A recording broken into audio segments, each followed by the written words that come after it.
I'm back.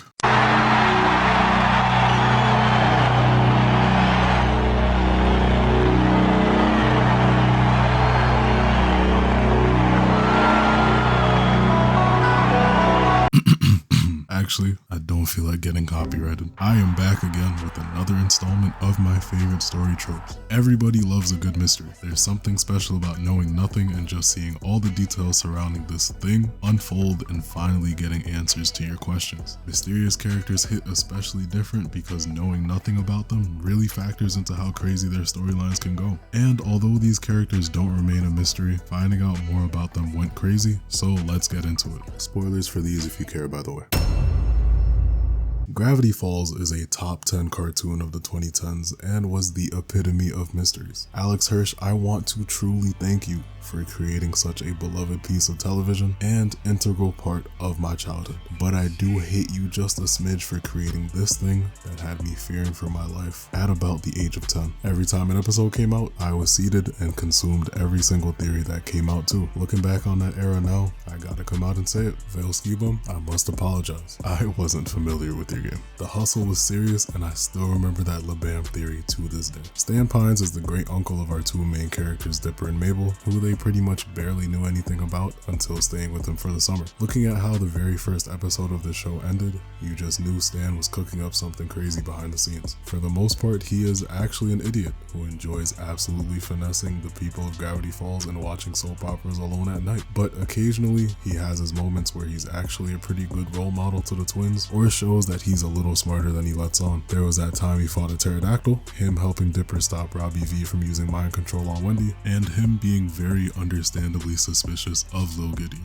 And speaking of Lil Gideon, we can't talk about Gravity Falls without the journals, and Stan was surprisingly involved with them. He got Lil Gideon arrested in the season finale, which let him get the second journal, then took Dipper's third journal to keep him and Mabel out of trouble. And then we go on to find out that he had the first journal the entire time. And now that he had all three of them, there was something even bigger that Stan would be up to. Season 2 took everything to a new level. In the first episode, Dipper accidentally brings about the zombie apocalypse, and it leads to Grunkle Stan confessing that he's actually known how weird this town was the entire time, but he just wanted to keep the twins away from it all. He helps the two of them take down the zombies and gave Dipper his journal back so long as he's extra careful, except he really gave it back because he already photocopied the whole thing. Then we can fast forward to the best episode of the show, Not What He Seems. It's the Ozymandias of Gravity Falls, Season 2's mid-season finale, and genuine peak fiction. Alex Hirsch and the team simply delivered. Over the course of this season, Stan had been working on that machine that's under the Mystery Shack. Now that he had all three journals and found out about some of the writing being in invisible ink thanks to Dipper, he pretty much had everything he needed to finally do something that we still had no idea about. There were two government agents who came to the Mystery Shack earlier in the season and came back now to arrest Stan for stealing some barrels of chemicals. Of course, we the viewers know that he did in fact do this, but Dipper and Mabel are shocked to hear them accuse Stan of that and defend him immediately. The agents try handing Dipper and Mabel off to CPS, but they break out and decide that they're gonna clear Stan's name themselves. But after going over some security cam footage, he couldn't be any more guilty. They also find out that Stan has several fake IDs and a newspaper with a headline about his supposed death. And after seeing that whatever he's trying to do has the potential to destroy the world, the twins realize that the clock that's been ticking the whole time looks a bit more scary. Stan escapes custody and makes his way back to the Mystery Shack to stop them from shutting down the machine. Everything boils down to the twins and Seuss versus Stan, who they aren't even sure is their grunkle anymore. This was probably the most emotional the show had been up to this point, as Stan pleads with them to believe that he's trying to do something good here. While Dipper has completely lost trust of Stan, Mabel decides to believe him and lets the counter hit 0. I think I was 11 or 12 when this episode came out, and I cannot describe how insane it was to see Stan's twin walk out of that portal. I must utter the name Veilskibum once again because he and everyone else who had theories were right. With the next episode going over the backstory of the Stan twins, their fight leading up to Ford getting sent away, and Stanley taking up Stanford's identity, it was all just peak. My brother and I were going crazy, and funnily enough, this section could be all about Ford because who knows what happened on the other side of that portal, but by the time the show ended, we barely scratched the surface with him. But Disney, that does not mean that we need a sequel series or a sequel movie or a reboot or any kind of continuation. The show is good as is. I want to say almost every guy growing up watched at least one season of Power Rangers. A rite of passage, if you will. It was a staple for me, but there was one season that stuck out to me in particular. Power Rangers Mystic Force. It was A1, simply phenomenal. We got Power Rangers who were wizards, suits that were fire, a morphing sequence that was fire, and a fire theme song, even with this knockoff Andre 3000 that they've got singing it.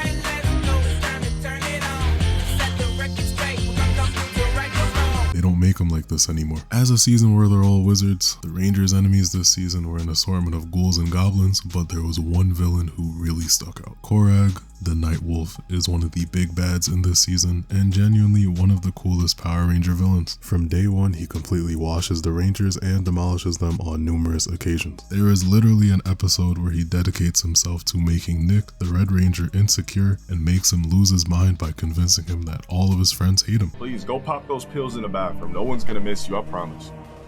I need you to follow my voice. I'd say there are two main storylines going on in the show, with those being Nick's mysterious origins and the villains of the season trying to bring back their leader, the Master. Korag is pretty atypical from the other villains, and this leads to a lot of conflict between himself and those ghouls and goblins I mentioned earlier. The other villains put him on trial at one point for being a traitor after refusing to destroy the Rangers, since it would go against his code of honor. There's a 3-episode run where all of the plot points start to converge a little bit, which was kinda cinema as a kid. Through a whole bunch of exposition and very convenient plot progression, we learn Korag's true identity. The Rangers get captured by the villains, and right before they're about to destroy Udana, their Zordon for the season, Korag jumps in the way of the blast and slashes through it, revealing his true form. But let's rewind a bit. This season started with an old tale that talks about a warrior who managed to lock up the Master and save the world, sacrificing himself never to be seen again. Lianbo was Udana's husband, the mentor to Daggeron, another goated character this season, and really just that guy. If you couldn't tell already, he is Korag. All along, he had gotten cursed by the Master and forgot all about who he was except his opium lord servant. He and the Rangers managed to escape, and he pretty much explains the curse to them, but Nick is a little reluctant to believe him. And with everything Korag put him and the Rangers through this season, I can understand. If I got the brakes beaten off me the way Nick got his, I would not trust the man for a second. And Lianbo is like, look, I know what I did and I remember it all, but I was not in control. Villains pull up again and he starts to hear the voices again and starts genuinely tweaking out. Then he gets dragged back to the Master and becomes Korag again because the writers said he doesn't deserve a happy ending yet. We then get to the conclusion of one of those plot lines, as even more convenient plot progression leads to the revelation that Udana and Lianbo are Nick's parents and that his real name is Bowen. Udana got hurt pretty badly and had to lay back at HQ, and was given a blanket that she remembered her long lost son having before losing him. It turns out that blanket was from Nick's bag. So finding out that he had been beating on his son the whole time is enough to let Lianbo finally break the curse of Korag once and for all. Nah, just kidding. I really don't know what beef the writers had with this man, but it was present for sure. The Master and his tentacle having self show up one more time, and Lianbo goes off to defeat him again. And I'm not gonna lie, he literally doesn't show up again for a calm minute. Nick and the Rangers deal with some new villains, and Nick learns that he's basically the chosen one, but we're still here to talk about Lianbo. He briefly shows up again in Korag form to help them out, but his real return happens in the episode The Return. The Rangers are getting cooked, and like the goat that he is, Lianbo pulls up. Then he goes to morph, right? And I'ma just let you watch this for yourself. Mystic Force! Burning Heart of Fire! Wolf Warrior! Defender of Truth! Lianbo finally managed to beat the curse, and he is now the Wolf Warrior. Red colorway goes insane. This was a pretty solid season, storytelling wise, man. I love it. Lianbo finally joins the Rangers as an ally, and even has to fight Nick at one point because he gets hit with the Korag curse. Shout out Power Rangers in general, man. And shout out Dino Thunder, Jungle Fury, and Ninja Storm as some other seasons I absolutely love. I'm gonna warn y'all that I have not watched Naruto in like 6 years, so any of my viewers who are avid fans, forgive me if I get anything wrong. Kakashi Hatake is such a cold Character. My introduction to Naruto was a mix of waking up to Adult Swim at 2 a.m. when I was a kid, an assortment of anime games on Roblox, and a demo of Naruto Ultimate Ninja Storm Revolution for the PS3. Despite asking, why is Naruto orange and on fire? I played it for hours, and I especially loved Kakashi's combos, and that's what put me on to watching the show in the first place. How could you not look at the character who has an eye covered and not think the brother has some history? I remember seeing him pull out his Sharingan and going, if your last name isn't Uchiha, how are you doing that? And we get answers. Like, way later. Kakashi is a man of tragedy. Starting from the beginning, his mother died when he was super young, and he found his father dead after he ended it all because of a botched mission. Then, when he finally gains a family in the form of Team Minato, everything there goes downhill too. He loses Obito after he saves Kakashi from a falling boulder by pushing him out of the way and gets crushed, also giving Kakashi his Sharingan. Not too long after that, Kakashi killed Rin after she impaled herself with his Chidori so that she didn't have to become the Jinchuriki of the Three Tails. And lastly, one of my goats,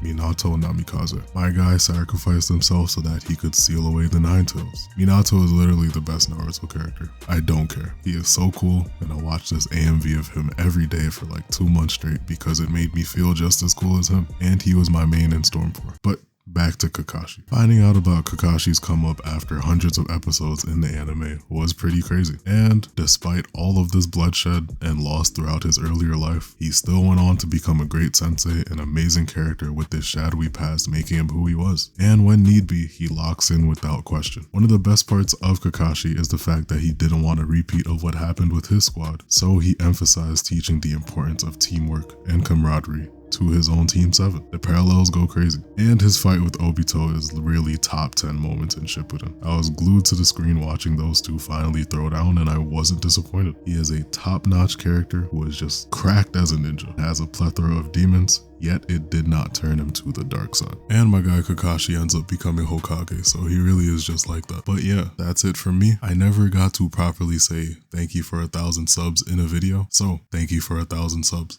Be on the lookout for more vids, and as always, have a good one. You be in Miami with your family, those your brothers, ayy. When we split apart, there's the love between our mothers, ayy. No, we ain't together, but whatever, I still fuck with you. Used to get the numbers, selling flights to get them dirty